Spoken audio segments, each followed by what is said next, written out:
اسلام امن اور سلامتی کی علامت۔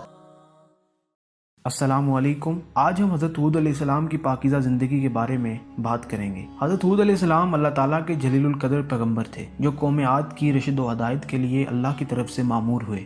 قوم عاد ایک انتہائی سرکش اور بگڑی ہوئی قوم تھی اور عرب کے قدیم قبیلہ سامیہ کے صاحب اقتدار اور طاقتور افراد پر مشتمل تھی۔ یہ لوگ بہت قد آور تھے اور قبائل کے لحاظ سے بھی قوم عاد بڑی منظم اور طاقتور جماعت تھی جو عرب سے نکل کر شام، مصر اور بابل میں آباد ہوئے، وہاں پھلے پھولے اور انہوں نے زبردست حکومتیں قائم کی۔ ان اقوام میں عاد، سمود، طلسم اور جدیث شامل ہیں۔ قرآن عزیز میں ان کو عاد اولا پکارا گیا ہے تاکہ یہ واضح ہو جائے کہ عرب کی قدیم قوم بنو سام اور عاد اولا ایک ہی قوم کے دو نام تھے۔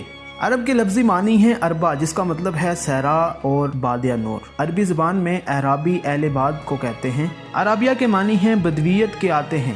قوم عاد کا زمانہ تقریباً 2000 قبل مسیح مانا جاتا ہے۔ قرآن حکیم میں قوم عاد کو قوم نوح علیہ السلام کے بعد کی قوم کہا جاتا ہے۔ عاد کا مذہب، تہذیب و تمدن اور رہن سہن شام اور عمان کے ارد گرد کا علاقہ تھا جو حضرموت کہلاتا ہے اور آج کل اس طرف صحرا ہے۔ قوم عاد کا علاقہ یمن میں خلیج فارس اور عراق تک پھیلا ہوا تھا۔ عاد بت پرست تھے اور یہ قوم بھی قوم نوح علیہ السلام کی طرح سواح، یاغوث اور نصر جیسے بتوں کی پرستش کیا کرتے تھے۔ حضرت عبداللہ بن عباس رضی اللہ تعالیٰ عنہ سے روایت ہے کہ ان میں سے ایک بت کا نام سمود اور ایک کا نام تبار تھا اور اس کے علاوہ ایک مشہور بت کا نام صدا بھی تھا۔ عرب میں ان کے افسانے ہر زبان پر مشہور تھے۔ ان کی شان و شوکت بے مثال تھی، لیکن یہ قوم مٹی تو دنیا سے اس کا نام و نشان تک مٹ گیا۔ لیکن جدید تحقیق سے پتہ چلا ہے کہ جنوبی عرب میں ایسے کھنڈرات موجود ہیں جن سے اس قوم کا پتہ چلتا ہے۔ اب یہ سارا علاقہ ریگستان اور اس ریت میں دلدلیں ہیں جن میں اگر کوئی چیز گر جائے تو ریت میں ایسے غائب ہو جاتی ہے جیسے پانی میں غائب ہو گئی ہو۔ اس ریت کا رنگ سفید ہے اور یہ بالکل سفید پاؤڈر جیسی ہے۔